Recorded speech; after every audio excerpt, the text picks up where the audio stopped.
Hi, and welcome to another Wisdom Wednesday. Today's lesson is about labels, both bad and good, and how you can actually use labels to improve your life. So, what's the bad side of using labels, labeling people? Anytime you label a group or you say, this group thinks this way, or this group wants this, or this group A, B, and C, you run the risk of meeting someone that identifies with that group and then automatically assigning that person certain characteristics.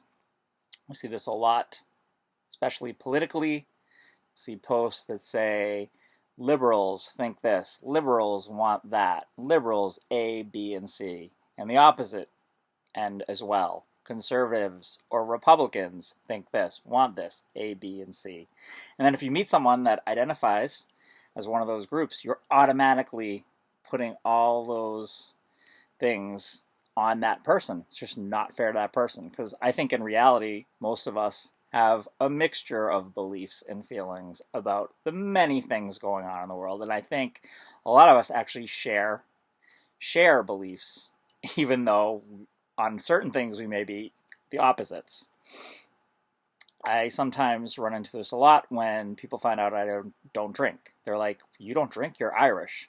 So they've labeled me as Irish, and in their mind, Irish means drinking. It's just not true. There's tons of Irish people that don't drink and probably shouldn't be drinking, right? So how can you use labels positively?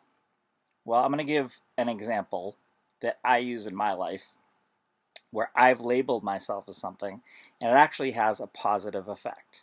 So I've labeled myself as a finder of rock star parking spots. And I know that may seem like a little thing in the grand scheme of the universe, but I label myself as that. I call myself that. I think of myself as that.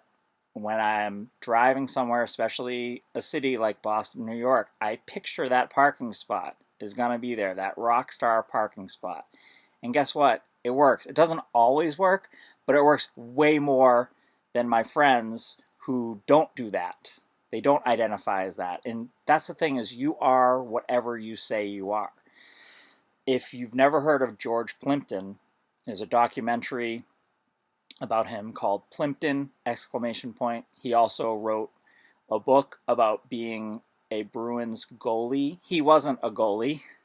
He was a writer, but he wanted to find out what it would be like. He actually started in football with the Lions. He wanted to find out what it was like to be in training camp, in an NFL training camp. And he was there interviewing people, and he's like, well, I'm not really going to know what this is like until I'm actually in uniform and doing all the drills. And he did that, and he wrote a book about it. And he did the same thing with the Bruins. He trained with them. He was on ice with them. Not only that, with the Bruins, he played in a preseason game against the Flyers, and he was a goalie, and he made a penalty shot save against one of the Flyers' best scorers.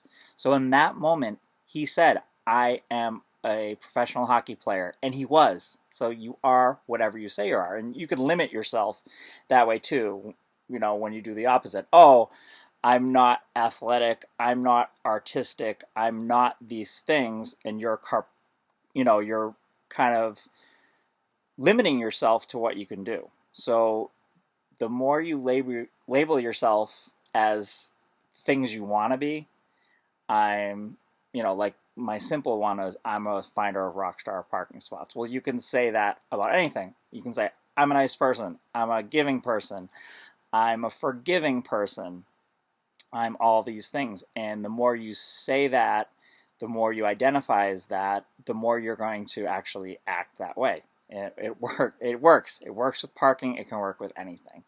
So I hope you've enjoyed my little lesson on labels. I hope you don't judge people if they fall into a certain category that you've kind of, in your head, made judgments about that. We're all people. So let's